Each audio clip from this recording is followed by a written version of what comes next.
एक वक्त की बात है, एक दूर दराज गांव में एक पुराना बरगद का दरख्त था। ये दरख्त गांव के बाहर एक घने जंगल के किनारे पर खड़ा था। कहा जाता था कि ये दरख्त सदियों पुराना है और उसके साए तले कई नस्लें पल बढ़ चुकी है। गांव के बुजुर्ग कहते थे कि इस दरख्त के नीचे एक खजाना दफन है, लेकिन वो खजाना सिर्फ इसको मिलेगा जो सच दिल, नेक नियत और जंगल से मोहब्बत करने वाला होगा। हर साल जब बहार आती, बरगद के पत्तों से सरसराहट की अजीब आवाजें आती, जैसे कोई कहानी सुना रहा हो। बच्चे और बूढ़े सब उसके नीचे जमा होकर गुजरे जमाने की दास्तानें सुनते। एक दिन एक नौजवान लड़का रियाज, जो गांव का चरवाहा था, अपनी बकरियां चराते हुए बरगद के नीचे आराम करने लगा।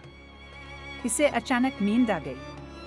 ख्वाब में एक बुजुर्ग नमूदार हुए और कहा, रियाज, जंगल तुम्हें बुलाता है, सच्चाई से इसका राज पाओगे। खजाना दौलत नहीं, एक तोहफा है जो तुम्हारे दिल को बदल देगा। रियाज जागा तो देखा कि बरगद के नीचे जमीन जरा सी हिली हुई है। इसने नरमी से मिट्टी हटाई तो एक पुरानी लकड़ी की डिबिया निकली। इसमें एक किताब थी, फितरत की ज़बान।